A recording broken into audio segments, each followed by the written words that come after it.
John here, senior software engineer with 10 years of experience. I am the lead maintainer of latterly.io. This is an educational platform that will help you land your first or next programming role through tools including a freely accessed social community, grow that social network, help you land a role, and also this standard checklist that will walk you step by step through how to build a portfolio and land that role. Again, you can access that free, and you can unlock additional features starting at $1 a month. We are doing some Leetcode. I'm focusing on course schedule. So this is part of the Latterly Leetcode kata, the recommended pattern for learning to prepare for whiteboard coding interviews, online assessments, coding challenges. And course schedule is the 7th step of the kata. So I'm doing this as part of my own job search. I'm warming back up. Like it takes some time to kind of ramp back up on these to where you can do them sort of fluently. I feel good about 1 through 6. 207 course schedule is tricky. It's tricky because the optimal solution is a topologically sorted BFS. So the approach that I'd like to take today is reading over the solution at first, then going and distracting myself by doing a couple other problems, and then coming back and seeing if I can retain it in this short step. Because I did this problem like a day or two ago, and I don't remember what I did. So that memory loop has already failed. So instead of just like struggle busing for, I don't know, 30 minutes or whatever, I'm going to just look at the solution, think through it, try to internalize it a little bit, try to remind myself a little bit, then go distract myself, and then come back to try and get that reinforcement and that repetition. So spaced repetition is the approach used in the kata here. It's a memorization-based approach. Isn't memorizing cheating? Because don't you want to learn the patterns rather than the answers? Well, you need to know the answer before the pattern. You do want to learn the pattern, but learning the answer to a concrete problem is a step prior to abstraction. It's not cheating. You can't abstract over nothing. You need to abstract over multiple concretes. So here you can see 2 pointers is a wonderful pattern. How do we learn 2 pointers? By applying 2 pointers in different concrete problems. And then we can go, oh, that's how it works over here. That's how it works over here. Now I have an abstract understanding of the pattern. So it's a memorization-based approach that does deeply instill the patterns anyway. And it does this with spaced repetition. This is the standard kata. It's 12 problems long. Another element of learning that's really, really useful for learning patterns, learning anything really, is the concept of cognitive load. So, you go to the gym and you want to progressively overload, increase your weights so that you can grow muscle, you can get stronger. There's a cognitive equivalent. It's called cognitive loading. It's a really good technique for learning. The problem with the standard kata alone is that once you've learned it, you cannot cognitively overload further. Now, on your first pass through it, there will be plenty of cognitive overloading. But once you've mastered the 12, you're sort of not loading anymore, are you? So there's a couple things that you can do here. One is, first of all, it's going to equip you to be a senior programmer. So you can just go interview. And arguably it'll equip you to be staff, okay? 2 is you can go to this expanded kata, which brings from 12 to 20 challenges and includes a couple additional hards. There are also some honorable mentions. These will expand further. So I think, isn't Sudoku a hard? Yeah. These are honorable mentions rather than required because I think you have to like pay for some of them. So I didn't want the kata to include paid resources. But going through the expanded kata and the honorable mentions will add cognitive load. In addition, Leetcode has weekly like competitions, and that's a great source of load, as well as actual interviews are a good source of load. So there's like 3 or 4 ways that you can add cognitive load on top of the standard kata. Great. Without further ado, and this is blog article number 3, so it's freely available. You go to latterly.io/blog, and it's blog article number 3, the Leetcode kata. Without further ado, and thank you for the likes, by the way, on TikTok, let's go over to read the answer here. So this is a preferred solution of mine. It's not from me, it's from someone else. Let's go to solutions, submissions. I think I wrote down the URL in here somewhere.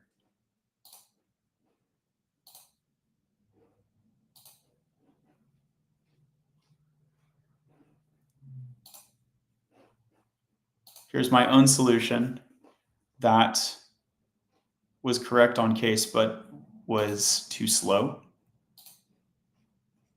Okay, I don't have the URL to it there. So let me go over here, Python. We will try to find the solution.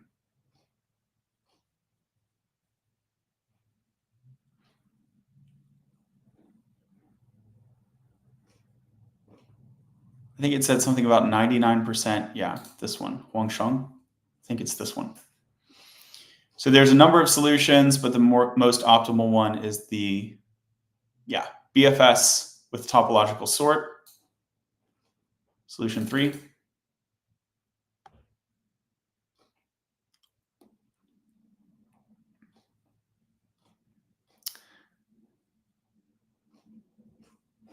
And so it's this one. So let's copy this URL.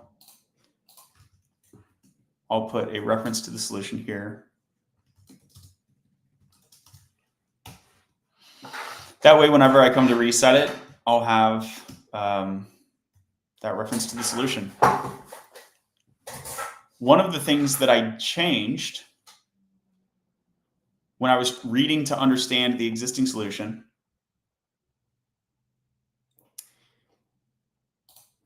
one of the things I changed is I noticed that count was not necessary. And so I was able to submit it without a count. So arguably my solution is better. Clean Chocolate says, I just did this problem, but the interviewer ghosted me an hour back after I prepped straight for a month. That stinks. I'm sorry about that experience, man. Hey, persistence is key. Persistence and consistency. There is so much variation, RNG, interview by interview. Even at the same company, there's so much variation in quality and interviewer quality. And interviewer difficulty. So the same company, there is a large variation in difficulty of the loop at the same company. If you like, I've been through the Facebook loop like several times.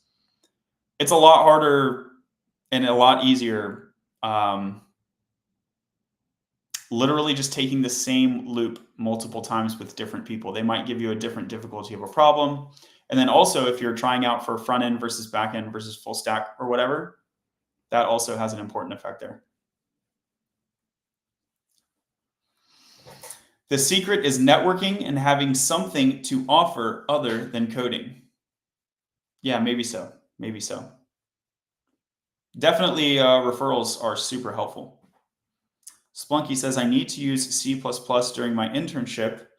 Would it be good to also practice Leetcode in C++ for grad? I typically don't recommend it. If you are fluent in C++ and you know no other languages, it might be a good idea for you. But in general, I do not generally advise that you use C++ or Java for that matter, these verbose TypeScript languages. I don't recommend them for interview time, even if that's the language you intend to use on the job. So for me, for example, I love to use Python at interview time, even if it's like not a Python role. Even if I'll be using Java or TypeScript or something else on the job. Okay. So being able to edit this person's solution, I think, is an example of understanding it deeply. And I want to go through it again and try to understand it even more. I was able to comment out count, but I don't know that that is the single optimization possible here. Do you think the market is good for backend engineers? I will say yes, and I will specify good here meaning relative to other occupations on average. Clean Chocolates says, market is terrible, I just got ghosted. Yeah, unfortunately, the fact that you were ghosted, you can't use that as evidence that the market is bad. You need large sample data to talk about the market. Even in a good market, people get ghosted sometimes. What you would want to do for your interpersonal comparison is compare your rate of ghosting now versus like last year or something. That would still just be like a very local comparison to you. I mean, relative to front end. I think so. It's going to depend on what you're going for. So there are many front end opportunities available, particularly in tier 2 and tier 3 companies.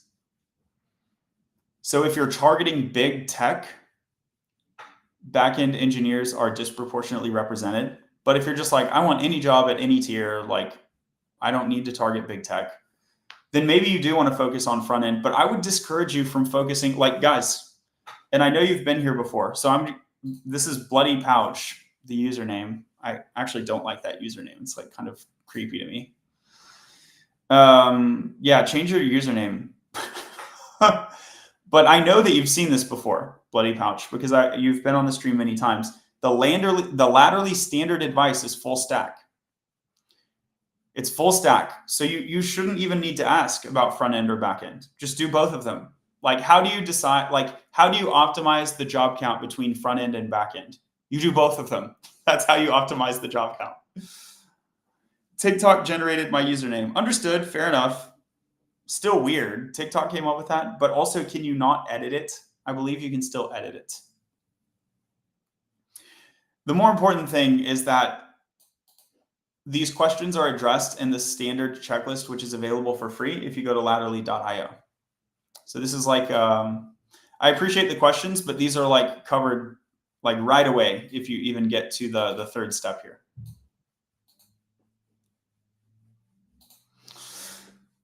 Okay.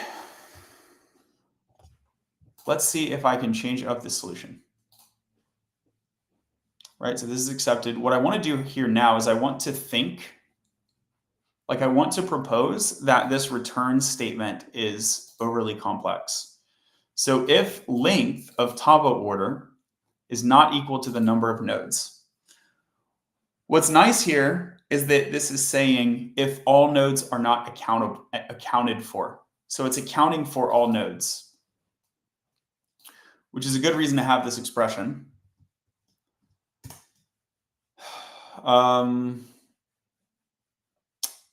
But I think we can return differently, because if we look in this can finish, it's true if foo, else false. So we could just return like a Boolean form of that. So like, why don't we just return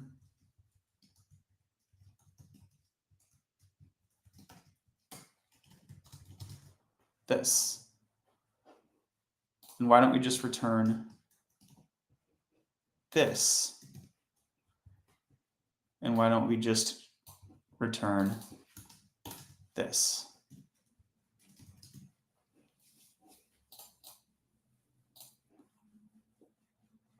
Yeah, so I like that solution even more.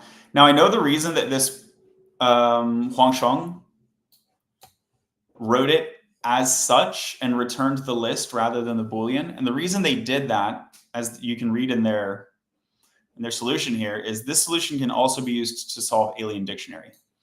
In alien dictionary, they don't want a Boolean response. They want the array to come through, and you have those letters that are in the array.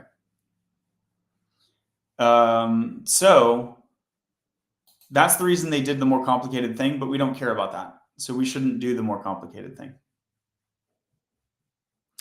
This optimization does not matter. Time complexity is constant anyway for the change.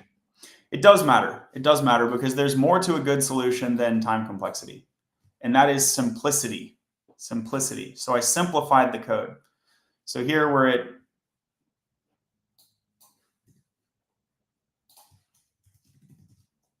under 55 lines versus like 60 lines. So we shaved it by about 10%, about 10%. There's a lot of comments here. But the point is, I'm trying to remember a solution. It's much, much better to remember the things that I actually need to do. I don't want to be memorizing someone else's solution to a different problem. Yeah, but interviewers don't care for that. They care of optimal solutions. Hey, where do you work, Clean Chocolates? You sound like someone who has no clue what they're talking about. A good interviewer absolutely does not want you to see code that has nothing to do with the problem at hand. That's a total flag that you just memorized a solution that's like not the optimal solution for the current problem. Smack My Life says, is this Python? Yes, indeed. Okay, cool. So this solution looks better. Let's go over the comments. If I can trim the comments, then that could make it even better. How about this foreign range? This looks good. C2 is a prerequisite of C1. Usually I don't like names like this. I mean, this is literally an anti-pattern for a variable name, C1, C2. But it's also not a big deal. Let's see, what would we call this instead? This is another example of learning the problem deeply. If you know what C1 and C2 represent.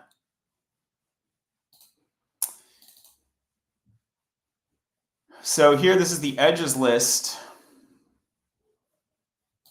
It's also called prerequisites. We'll go over to the problem description.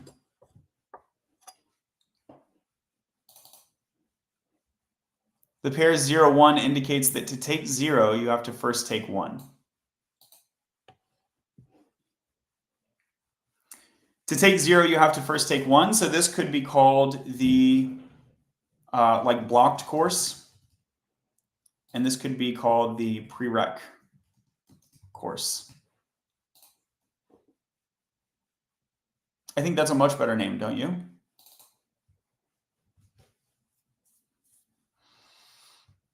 So C1, C2, we will change to blocked course, or maybe just prereq even.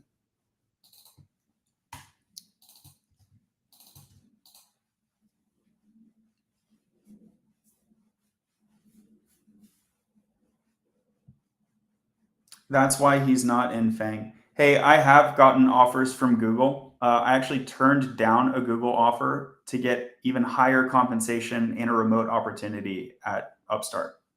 So I do have Fang level skills, and I'm currently in multiple Fang loops.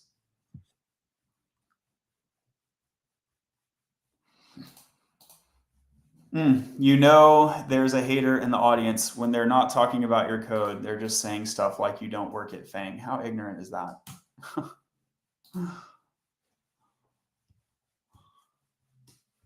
For consistency with the other solutions above, we keep building an adjacency list here. See, that's not a good reason. So what this comment is saying, and I'm glad the comment exists because it clarifies it's not important for my use case.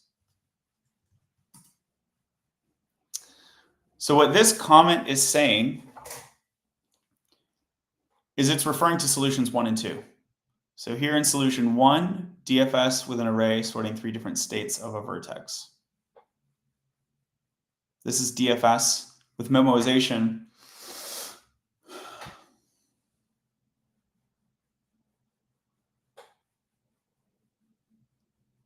You can see that uses more memory than we want to use.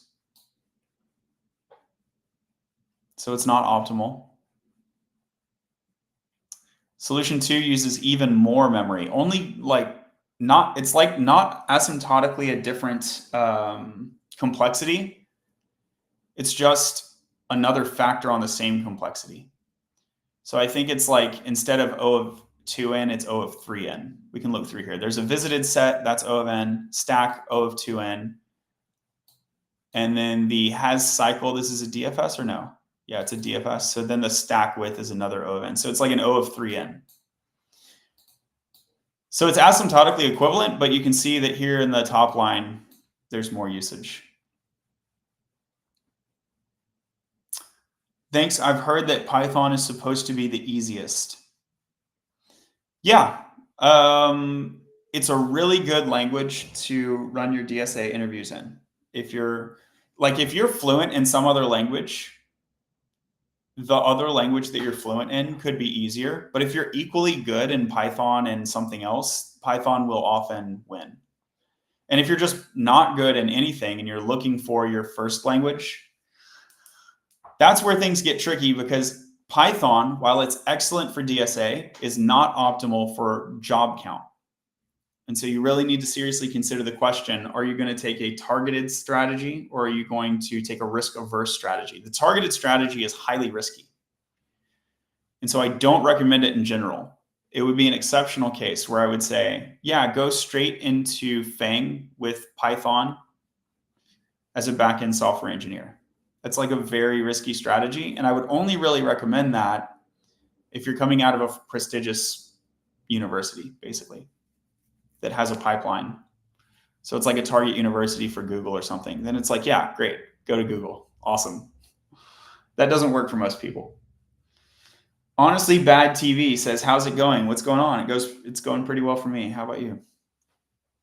Okay, so in this solution, Huang Shuang is going to say, for consistency with solutions 1 and 2, we're going to build an adjacency list. But that's not a good reason for me. That's not a good reason for me, because I don't care about consistency with 1 and 2. I care about the current optimal pattern.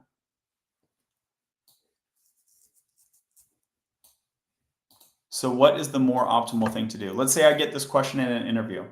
I'm not going to walk through 3 different solutions and build a utility for consistency across those solutions. Thank you for the likes. So this thing talks about we can also merge this step with the next step. So how do we do that? How do we do that? Where's this thing used? It's used here. For each descendant in the current vertex, let's reduce its degree by 1. That makes a lot of sense. We definitely want that. But we can somehow merge this. That's what I'm not understanding.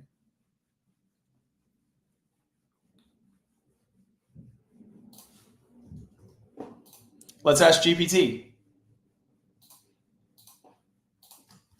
Consider the following solution to the course schedule Leetcode problem. One in comment talks about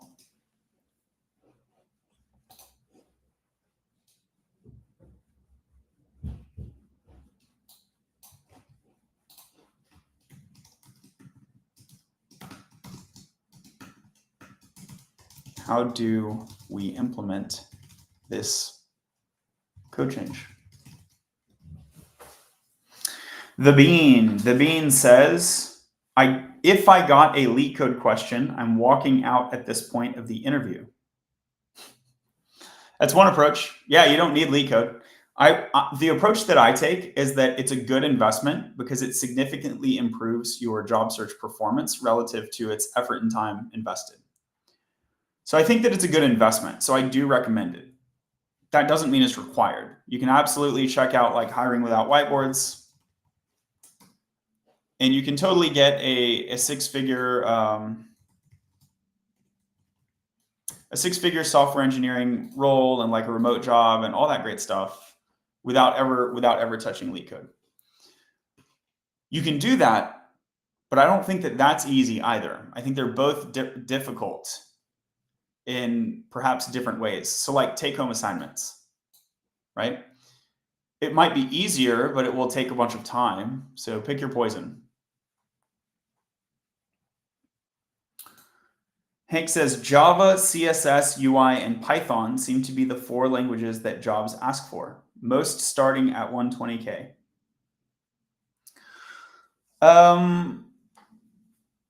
In the United States market, that's not the case. I don't know if you're like leaving out some words or something, or if you like worded that a bit strangely, but you can just go to Indeed.com and you can just type JavaScript. And you'll easily see, oh, this is United Kingdom. Must have been doing a consult for someone else. So like here's 14K plus jobs, and let's compare that with Java. Ooh, 20. Okay. that will be a good reason that it's not obvious to you. So now you need to go on and investigate the additional titles. So if the top line doesn't take care of it, now let's look at full stack developer. And there we go. And that beats Java. So notice that it is impossible to be a full stack developer with only Java. It is impossible to be a full stack developer with only Java. So all of these full stack developer titles are a point for JavaScript over Java. And there's many titles. There is React developer, front end, UI, UX, full stack as we covered. Backend developers use JavaScript too. You might need to look for Node.js, but Node.js is just JavaScript on the server. You might want to look for Dino. Let's see if there's any Dino jobs. There's 3 jobs. Okay, whatever. Dino's fun. TypeScript, very good idea. Once you know your basic JavaScript, very good idea to pick up some TypeScript. You say it's only 9,000 jobs. Isn't that smaller than everything else? Yes, but it's additive, not alternative. So I get to say JavaScript. Here's 14, and then I get to add the 9. You don't exactly get to add the 26 from full stack because there's some duplication there, but a significant number of those will be added. So then you can view it as a multiplier, whatever. We're already crushing Java at this point, right? Is full stack developer still in demand? Yes, it is. Yes, it is. It is actually the most in demand. And here's the problem. If you look for full stack developer, okay, we saw 26. Now let's look for front end developer. It's 2,000. Oh, 2,000 is so small. Now let's look for back end developer. Oh, back end developer is small too. That one actually surprised me. I thought that number was going to be higher. So according to this search, which is not representative, you would want to account for all the various titles. But according to this basic search, if you add backend and front end together, you can take that and multiply it by like 4 or 5. And that's how many full stack jobs there are. So there's way more full stack jobs. But again, this is not an ideal comparison because if you know full stack, you do not contrast this with backend and front end. You union this with backend and front end. So it's like you don't even need to do searches. It's just like logically obvious. If you're having to ask like a research question, you're missing the point. There is a theoretical proof. Full stack is a superset of front end, back end, and full stack. It will always be a larger number. Hank says search in Boston. No thanks. You can check out Boston. I'd like to get back to coding. Thanks for the likes. If you're enjoying the video, add some more likes to it. I hope you'll follow the page, share it with a friend who may be interested in coding. Thank you for the follow, James. Okay.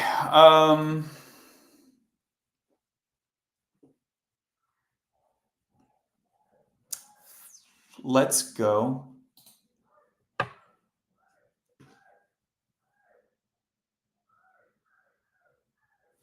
I think my son, who's supposed to be napping, is making noises. Hey, Sam, are you barking? All right, stop that, please. I think we have a neighbor who has dogs outside, and like my son, who is supposed to be napping, is like barking at them. Okay. Full stack usually wants more than JS, unfortunately. Absolutely. And that's not unfortunate. You can apply for a full stack role even if you don't have all of the skills, because you do have the majority of the skills. You know HTML, CSS, and JavaScript. And they may say, well, in our project, it's full stack, but we use Python on the server. Okay, great. You still got 3 out of 4, right? We use Java on the server. Great. You still got 3 out of 4. You should still apply. Do not rule yourself out because you're missing one skill on the employer's dream list. That's ludicrous. We should keep in mind that these employer skill lists are generally ridiculous, particularly for juniors and in this market.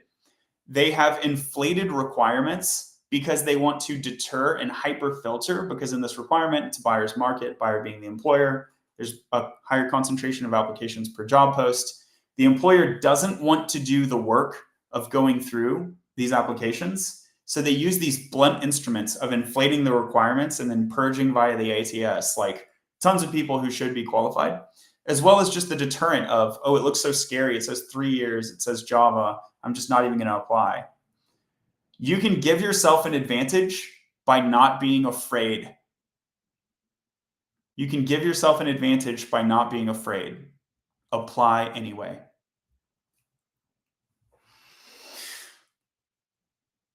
That felt more inspiring, like in my head. I wanted that to be inspiring, and I think my delivery was like a little underwhelming. Are you inspired at all? W in the chat if you got at least 10% inspired. Okay, let's see how they merged this.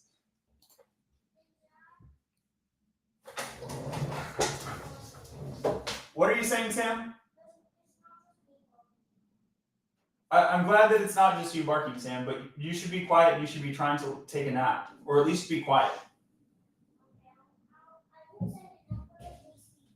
All right. Oh, I got one L and one W. You know what? I'll take it. That's about how it felt. So thank you, L. Oh, that's funny. Okay, the person who gave the W is named L. That's fun. Is it L or LE? My daughter's name is Ellie. James with the W. Okay, we're 2-1. Can you sleep with the interviewer's wife or the interviewer? You can. I've seen no research to say that that would help. I think the general consensus is like workplace relationships are not really a green flag. They're kind of like, it's giving we're a family here in the best case, which is kind of a red flag already, but then also it can go much further south. So I don't know that I'd recommend it, but you know, on the other hand, social networking. So hey, it's trade-offs everywhere. Also, yeah, I mean, I'm married, so I certainly won't be doing that. All right. Yeah, that advice wouldn't scale. Even if there was like an empirical answer that it helped somehow, it would only be able to help like, you know, it wouldn't scale. It wouldn't help everybody.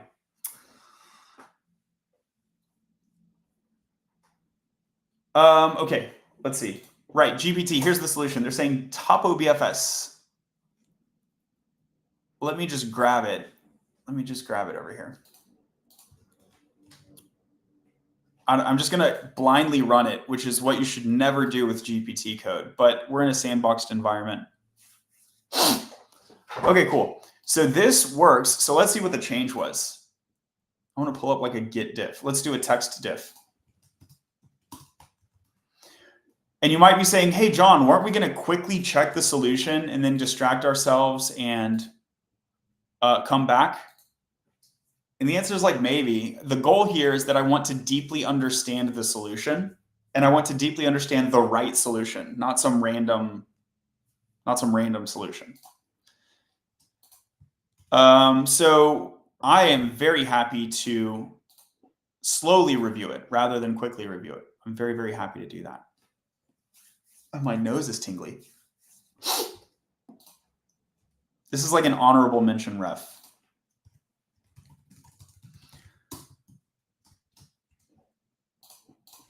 Ba-da-da-da-da, I'm loving it. I'm getting hungry, y'all. Pro tip for your Leetcode interview, eat first, right? Just eat first. Look at all this junk, these ads everywhere. Hey, Latterly.io currently has no ads. Jay, thank you for the follow. Peer Pressure, thank you for the follow. I would love Latterly to be forever ad-free. I don't want to turn, like, let me refresh the page before I closed some ads. It was even cleaner because I like to close some ads. By default, look how ugly and junky this is, right? And no shade to them. I mean, they're doing what they can. They're providing a service. They're monetizing the site. But like, I don't want this to happen on Latterly. So can you help me out? Help me help you. And just sign up for $1 a month. Just $1. Just $1. And then if I can get, I don't know, enough people to pay $1 that there's not ads.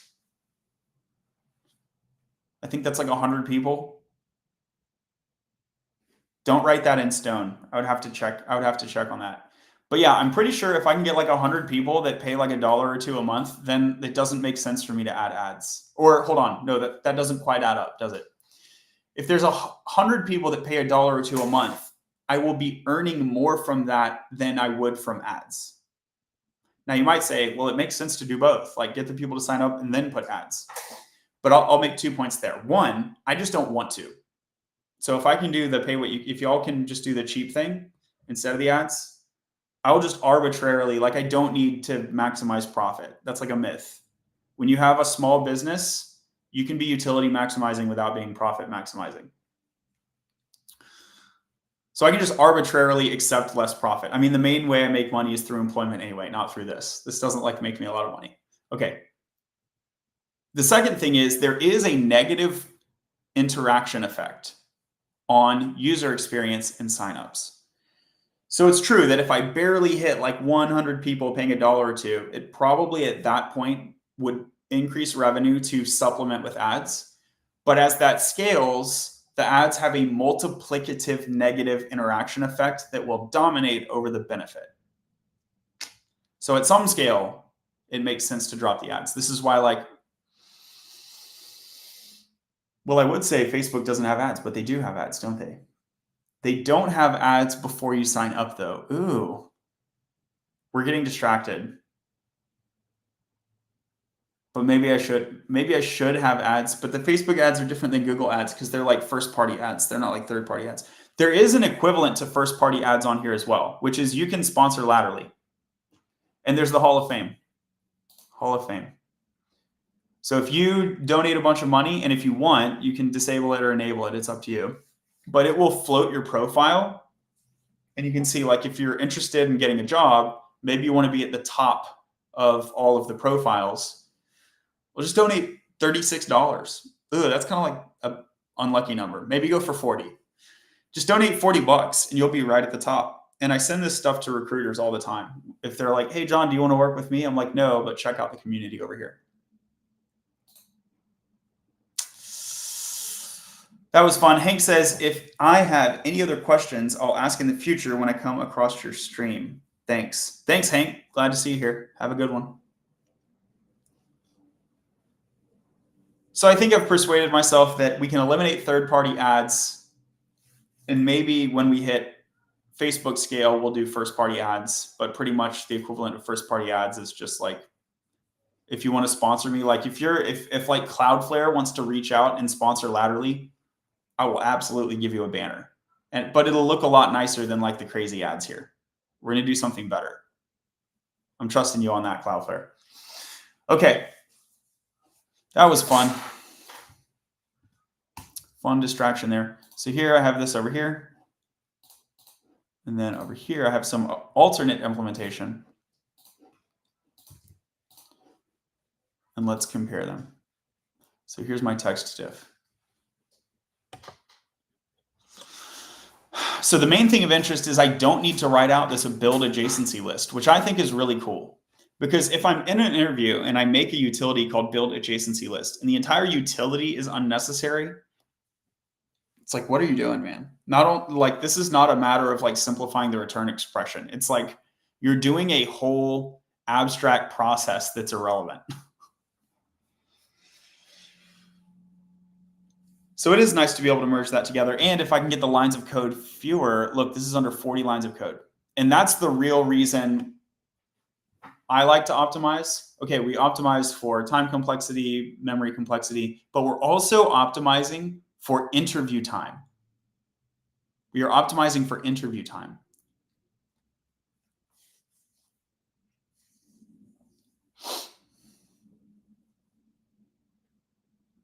And the difference between 40 and 60 lines in interview time terms is actually quite significant, particularly not just the lines themselves. Like if you have solution A and solution B memorized, the type time literal on the 20 lines is like, it's not nothing, but it's like what, a minute or two? The bigger problem is the cognitive requirement of remembering the content of the 20 lines, particularly when that content is irrelevant. It's easier to remember things that are logically required, and it's much harder to remember things that are unnecessary. Just think of that possibility space. Like, there are infinite things that you could add to 20 lines that are irrelevant. Okay, I think I've made my case here fairly well. Rishab says hello from India. Welcome, Rishab. Thank you for being here.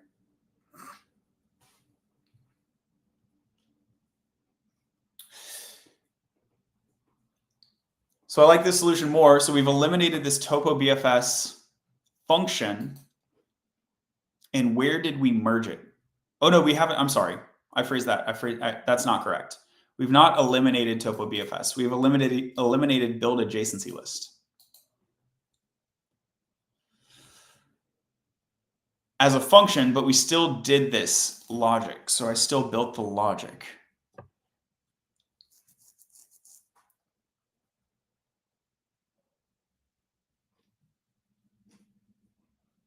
Got it. This is just merging. That clicks so hard. That clicks so hard, so hard, so hard.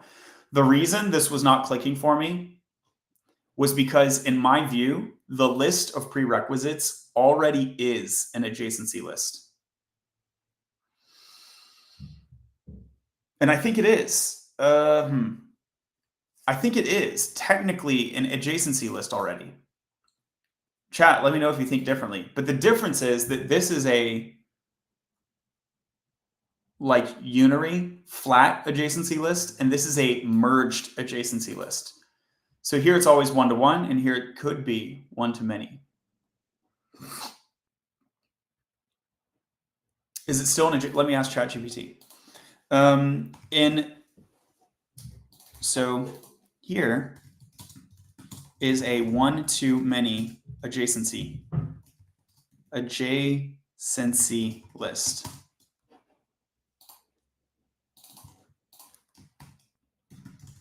Is a one-to-one relation, is a one-to-one list of relations.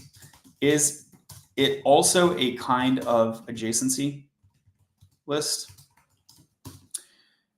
Is there anything in the definition of adjacency list that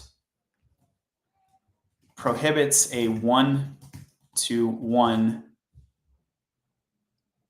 relation from qualifying?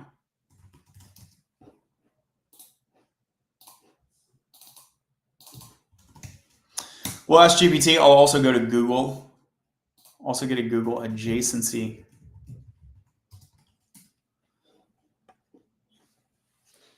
It's a collection of unordered lists used to represent a finite graph. Yes. Now my question is, consider the image EC.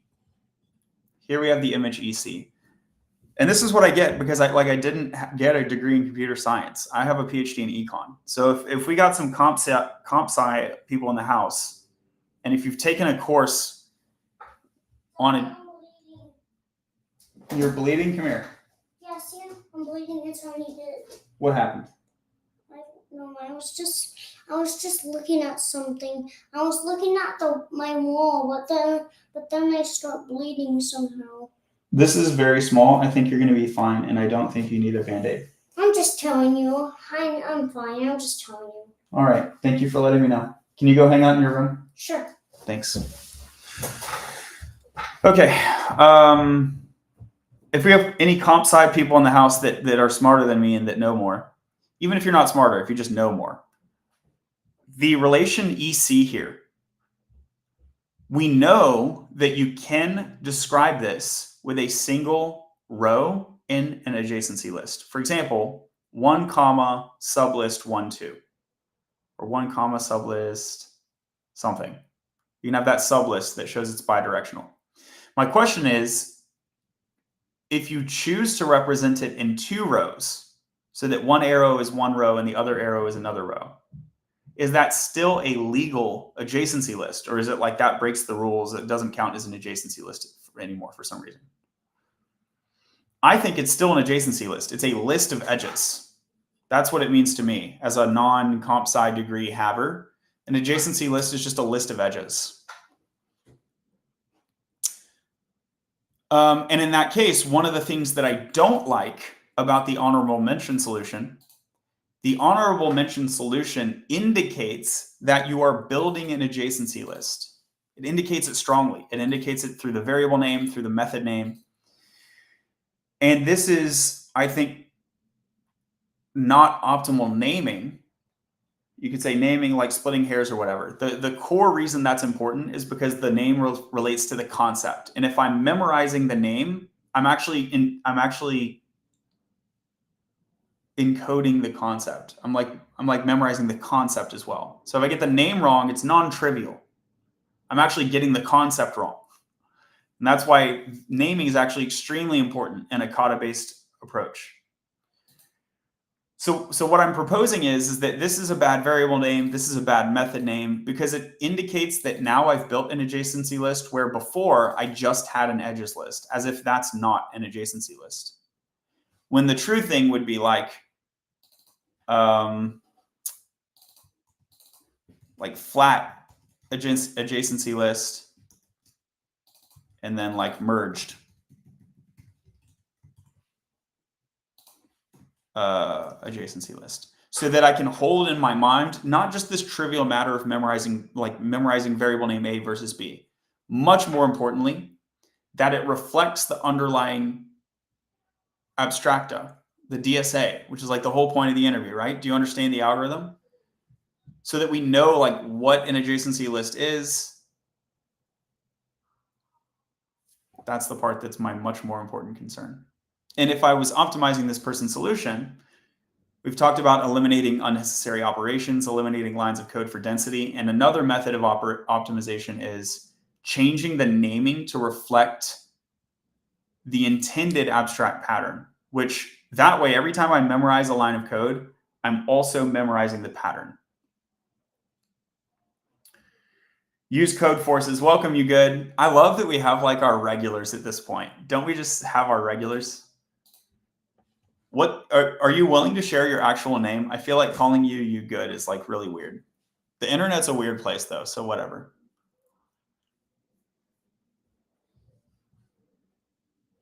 What I'm going to check is GPT. GPT trying to educate me on whether the merged list counts or not. An adjacency list is a way to represent a graph in which each node has a list of nodes to which it's directly connected. This representation can be both one-to-many and one-to-one. Good. An adjacency list, okay. So given that, prerequisites is a list of directed edges. Even if this results in a one-to-one relationship for some or all nodes, the representation using an adjacency list is still valid. Let's go! So I'm right. So my suspicion is right. So prerequisites is an adjacency list then. In both cases, the representation using an adjacency list is valid. Thank you for the likes. So another thing that I'll do, thank you to Wang Shuang. Did I say that name wrong? Oops, now I feel bad. First name Wang. Thank you to Wang, who came up with the honorable mention solution that we are trying to refine, and I think successfully refining. So we've refined it in 2 stages till now, and I think we're going to refine it in a 3rd stage, which is altering the variable name. Okay, so can finish. We are given prerequisites. We pass n prerequisites. Why do we now then call it edges list? I'm okay with that because the same referent having 2 names helps me learn the concept. So I understand that prerequisites is an edges list.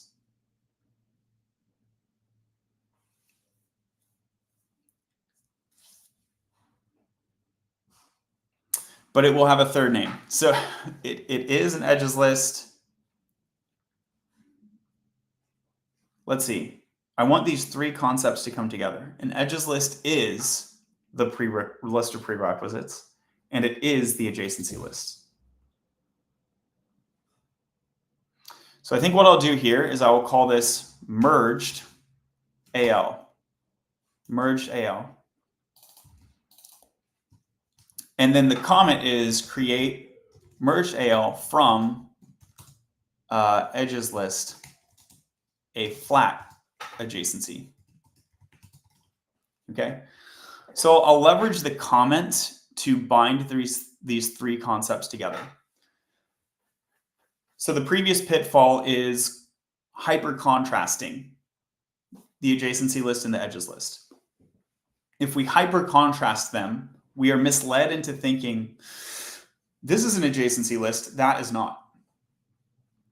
That's the pitfall that I'm trying to avoid. The new approach says you're the merged adjacency list and you're related to but distinct from that flat adjacency list, which is just an edges list. So I think this comment, you might say, hey, like I'm doing a Leetcode interview. Why am I writing a comment? The reason you're writing a comment is as a matter of the kata, as a matter of the practice, the preparation. You're writing the comment to reinforce the concepts in your own brain. Then come interview time, you're writing the comment for two reasons. The first reason is you should have the kata so integrated to your own brain that it's almost automatic. And so you're writing the comment just to be consistent with the kata. That's the first reason. And the second reason is to communicate to your interviewer. To communicate to your interviewer, hey, I know concepts. And even if they don't know the concept, like maybe your interviewer doesn't know whether the merged form counts. You're giving them additional signal and you're communicating the actual pattern under intent.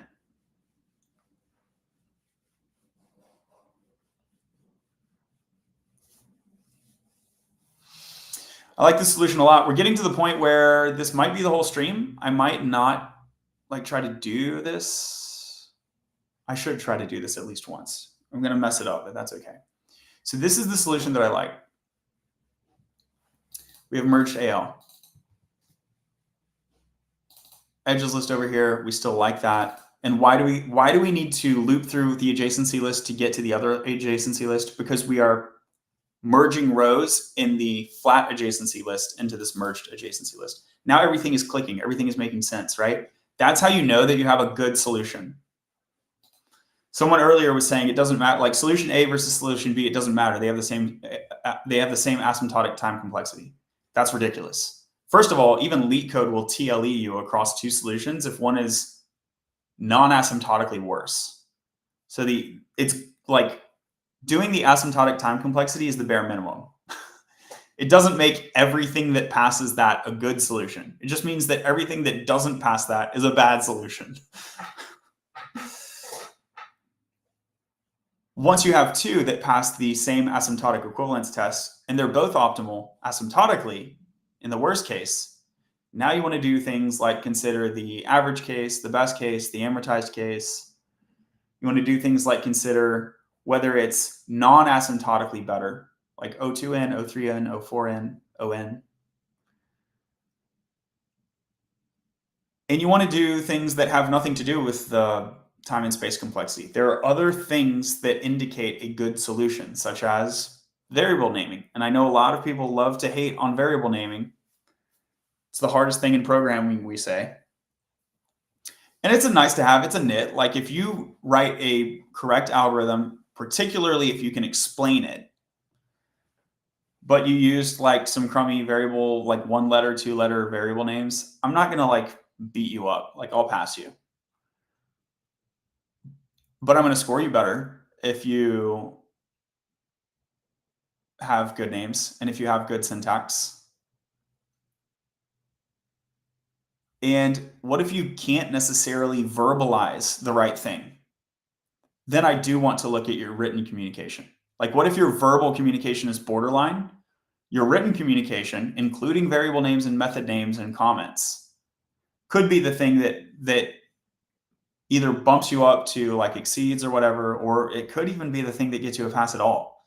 Because if you write, like if your verbal communication is poor enough, and if you write something out and then I'm asking you like, why does this work? And you're like, you literally can't communicate it. I'm going to start to suspect like you don't know what's going on. Like you just memorized it. And that is an actual red flag. And I might actually fail you even if you get the right solution. Hate to break that to you. Thank you for the follow, Levi. Here's merged AL. This is looking good. We have N degrees. Let's remember, why do I want N degrees? I think the reason I want N degrees is so I can tick down the dependency count so that I can ultimately resolve whether all dependencies are accounted for. So based on my postulate, I'm expecting N degrees to be used into a calculation that ultimately resolves to that Boolean that's the ultimate result. So let's work backwards. The Boolean that's the ultimate result is right here. Num nodes won't be changing. That's just a constant. So this will be the dynamic element of the expression. So where's top of order? We walk back. Here's top of order. It's this initially empty array. And what I want to see is that N degrees leads to the population of this array. Based on my postulate, that's what I expect.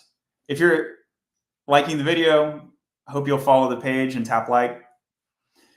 If I'm using words that are like silly and goofy and I'm not communicating effectively, please do let me know. I won't get offended. I'll love to adjust my language. So if I say something like, I would like to see based on my postulate, and you're like, why the hell did he say postulate? I can like rephrase that if that didn't make sense. Just let me know. Drop a comment. Okay. But what I'm proposing is that N degrees will be used to answer whether dependencies have been accounted for. Whether dependencies have been accounted for should yield population into tuple order. And so now I'm going to double check my understanding and look into this loop and let's see. So tuple order here is appended right here. What is V? V is Q pop. Where did Q come from? Q came from N degrees. So there is some relation here. Okay, let's look a little deeper. There's some relation here. Also, I don't like comments like this. Append it to top of order and then it's appended. Like, no, that's not necessary. Pop a vertex from the front of the queue and then it's q.pop. That's not necessary. That's not necessary. Do I even need the 0, by the way?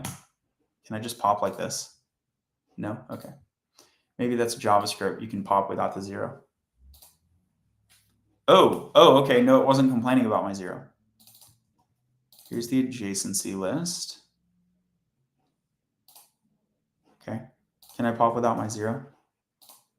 Yay. We're under 35 lines, babe. You love to see it. You love to see it. The difference between a 60-line solution and a 35-line solution, it's not just the lines. It's the cognitive load and the implementation time. This is, for interview purposes, I wholeheartedly believe what is in front of us is much preferred to, shout out to Huang, and I'm not picking on the guy. The guy is the GOAT. He has the best solution that I saw out of the available Leetcode solutions. But I wholeheartedly believe that the solution in front of us is preferable as a matter of the kata to prepare for an interview. What language is this? Good question. The answer is Python. You can see that in the virtual IDE in the code, the upper left corner of the code widget. Rashab says, please, sir. What does please mean? Please what?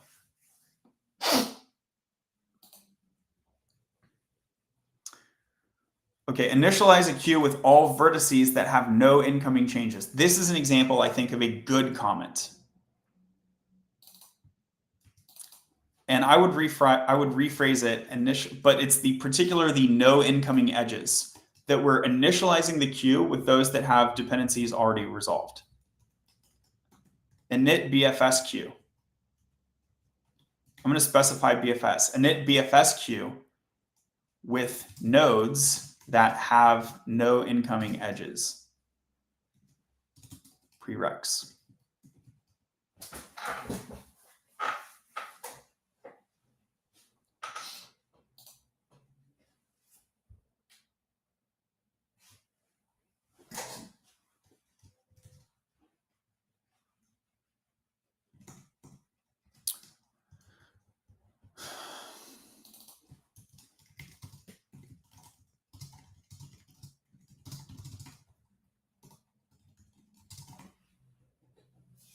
I think both of these comments are good.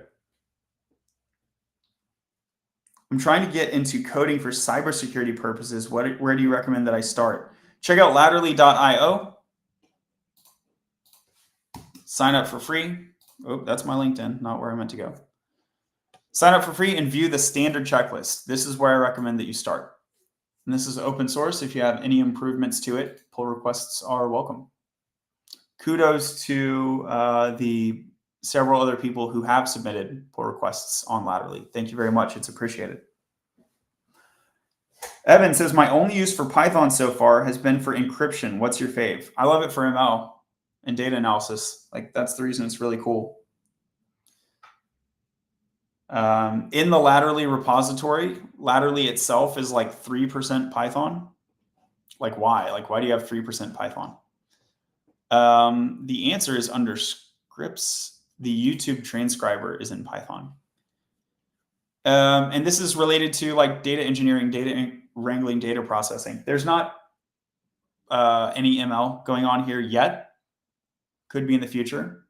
I would love to have a generative predictive model that generates content that's like optimized.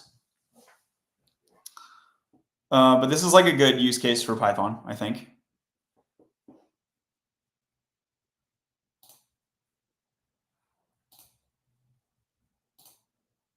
Okay, we're doing good.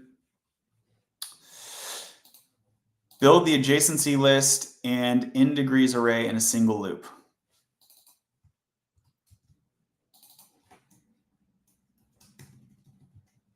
Rishab says, thank you, sir. Thank you, Rishab. I appreciate you saying thank you. That's encouraging for me. Jameson shared the live. Thank you, Jameson. Okay.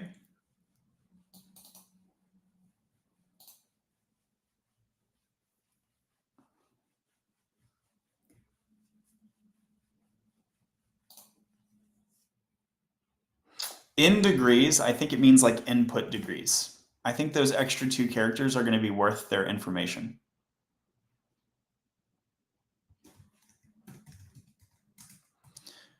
My nitpick side would prefer kebab case here, but whatever. Or like snake case, I mean, sorry. That's not important enough, I think, to be squabbling about. Wireless, thank you for the follow. Okay. This is good. I think this is our Topo BFS. Topo BFS. I think this is my...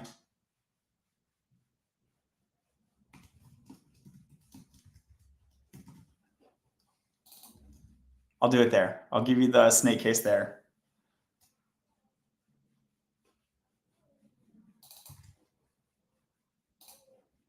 I think this is my preferred solution at this point. I think we're clean enough. I think John's happy.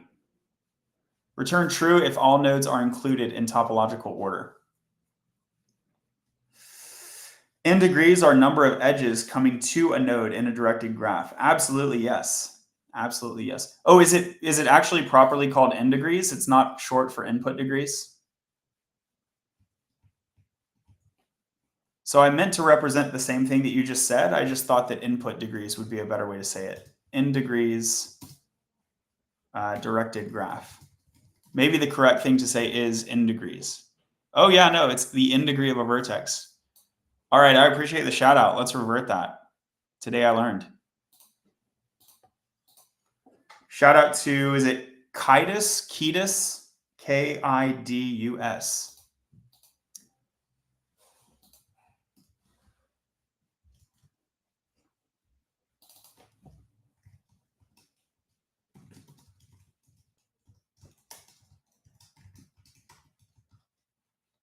Yep, both work. You're welcome. Okay. Love it. Love the flexibility. So it's not input degrees, it's in degrees. It's in degrees because it is a list of the per node in degree. And in degree is the proper name. It's the degree for that node. We call it the in degree. That's great.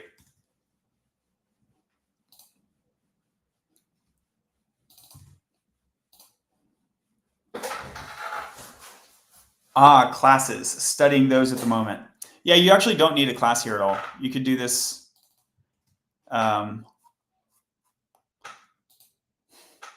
You could take the topo BFS out and like write it down here as a function. I don't know. This is just like a common way to do things on Leetcode. The only difference is that you pass self, and then self is not even going to be used, so it's kind of irrelevant. Okay, I'm going to take this solution and mark it on laterally. I'm going to pull request this. We'll do this on it. I'll do this offline. Don't need to bother you about it. But Leetcode, which I should spell correctly. Leetcode Solutions, number 158. This is a great first issue. I know a few of us in the chat are code ninjas, Leetcoders. Welcome, welcome. And you are extremely encouraged to pull request. Oh, shout out to this person. Pull request your own solution. Pull request your own solution mainly for those that already don't have an official solution. So some of them already have an official solution. If you go to the Leetcode Solutions, Python, Java, JavaScript. Someone was talking about C+ earlier. I don't have any official C+ solutions, so you're welcome to contribute those, or C# if you're a C# developer, Swift, whatever. Okay.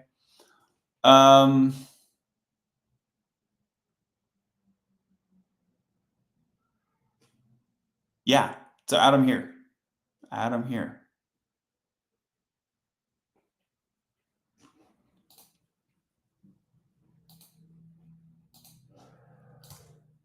I think this solution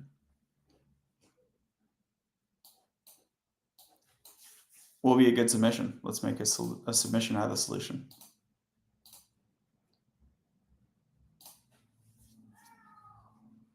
What is the title here? The advantage here is that it's easily writable.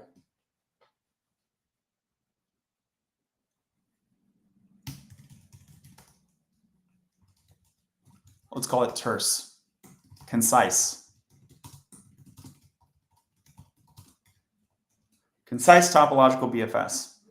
Do you post your lives to YouTube? Yep, I'm streaming there right now. You can check the link in my bio, and this will be saved for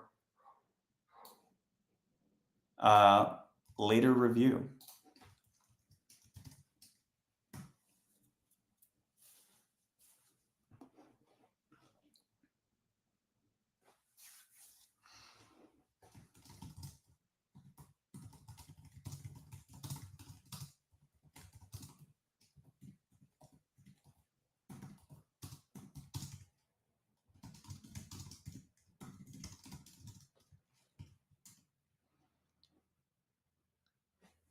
I spelled his name wrong. Let's.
There's the code.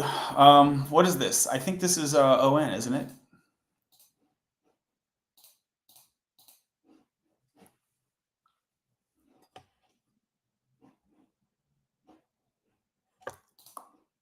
It's ON if I'm not mistaken.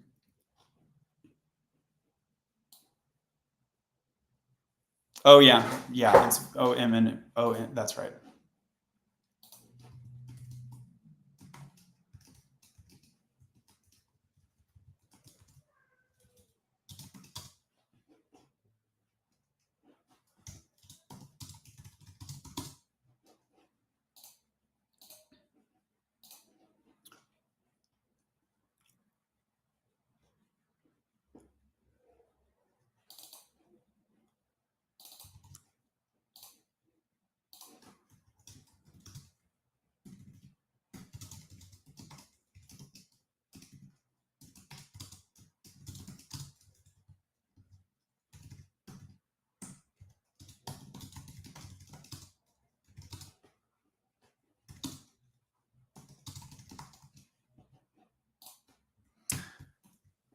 I think Leetcode is the equivalent of Duolingo. As a programmer, you're just shooting yourself in the knee.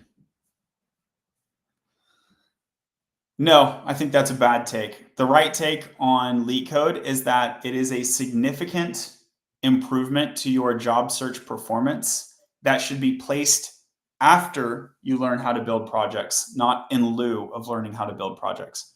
So if you look on the Latterly standard checklist, bring y'all back here one more time.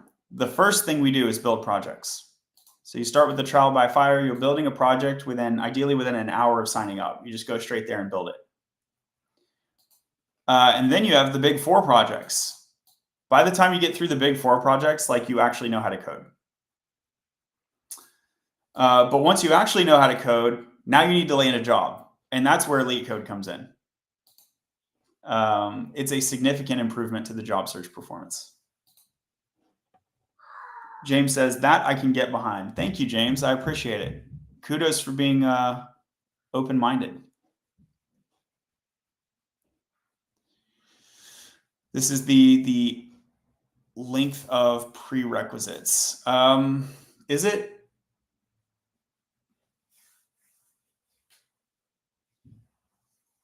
Yeah.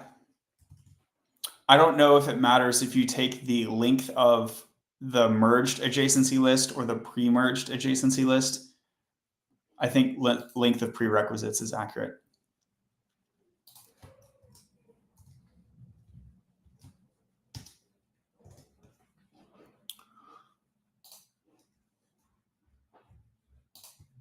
Cool. All right, well, thanks for being here. So now we have the official Latterly endorsed solution to kata problem 207. And it's true, I didn't implement the solution really like the normal way, like you get a problem and you write the solution. I hope that we spent enough time digging into the details that this is going to help for retention. We'll see.